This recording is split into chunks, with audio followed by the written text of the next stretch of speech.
What I'm about to share in this video, it usually brings some division. And I'm going to encourage you guys, watch this video until the end. Now, the very first Portugieser watch was designed for people who wanted the precision of a deck watch and the robustness of a marine chronometer. An IWC is often called the true watch enthusiast watch, even though they're quite pricey. But on that note, the value of a watch should be tied to what you like, not its resale value. Did you hear that? Just in case you missed it, the value of a watch should be tied to what you like, not its resale value. Now, there's no denying that the IWC Portugieser is a very attractive watch to look at. And herein lies my point. Where our senses are concerned, isn't it the eyes of a human body that take in the full visual stimulus, the information of whether something is desirable or not? After all, we buy with our eyes first, and then we let the mind do all the sums regarding perceived value, quality, other offerings at the same price point, and the list goes on. But why? Why would we include other offerings, other watches at the same price point? That doesn't make any sense to me, and it never has. I mean, think about it, and I'm going to be completely honest here. If I'm attracted to a particular watch because of the way it looks, its aesthetics, its design language, it's really speaking to me on a very personal level, why would I want to bring in any other propositions into the equation? Similar priced options. Just why? I mean, I'm attracted to this watch, for the above mentioned reasons. So why is there a need to look now at similar priced options? And if I do happen to bring in other considerations, even though this is the watch that I'm interested in, I ask this question. Am I now buying something that I actually want? Or have I fallen into the trap of acquiring and amassing watches as commodities, rather than something of value for me? Maybe we've been conditioned into thinking a particular way through social media influence, and I'll touch on that shortly. In fact, those who watch The ID Guy, he's one of my favourite YouTubers where watches are concerned. He said it very well in a recent video when he addressed the exact same idea. He put up a video called "Why Does Rolex Still Make Dress Watches?"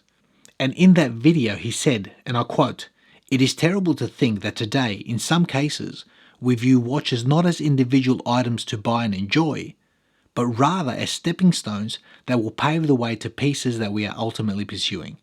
The whole stigma of watches becoming commodities and not necessarily valuable to the owner is an odd one." And you know what, guys, I couldn't agree more. That's one of the loudest statements made by a YouTuber in recent times, and I think many people missed it. Why are we buying what we buy?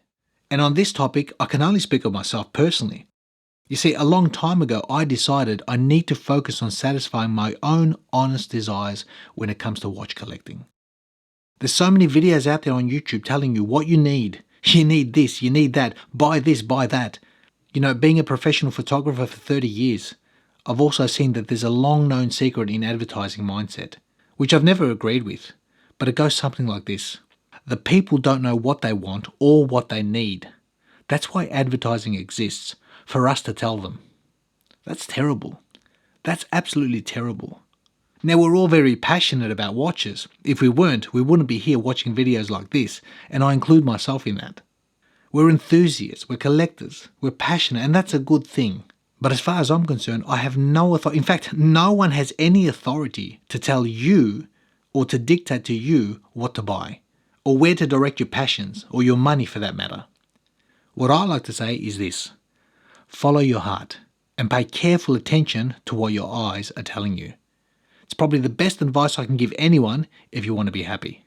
See, I learned a long time ago that if you don't get the things that you actually want, that empty feeling of dissatisfaction can never be fulfilled. Regardless of how many watches or how expensive your collection is, it's irrelevant. Been there, done that. I mean, it's just common sense. If you walk into a restaurant and you see a person eating an amazingly aromatic dish, something that's close to your heart, and yet when you sit down to eat, you decide to order a bland salad with no dressing because someone said that's what you should be eating. Let me know how that goes for you.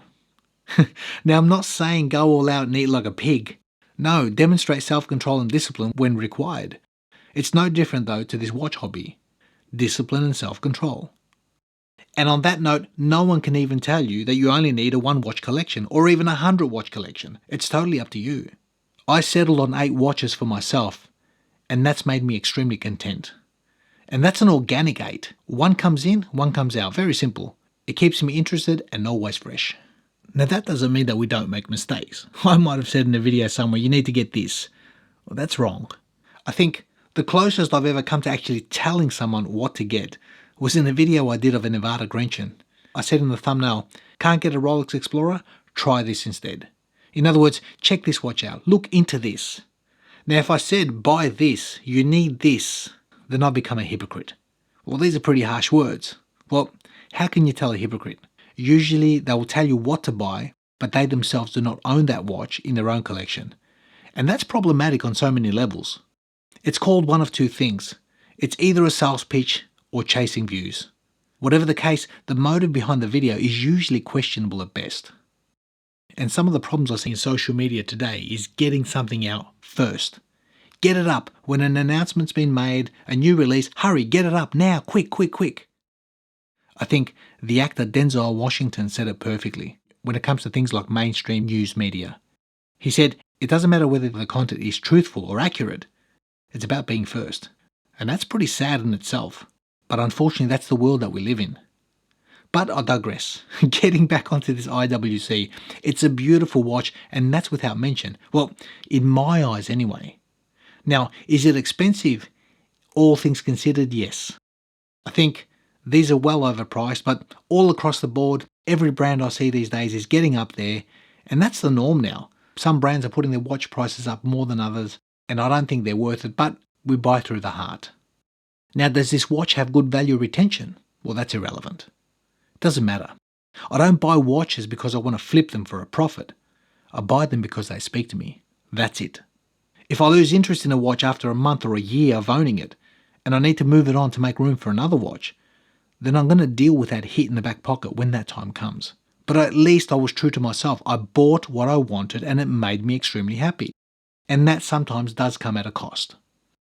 Now, if this was a business I was running, buying and selling watches, I'd be bleeding money.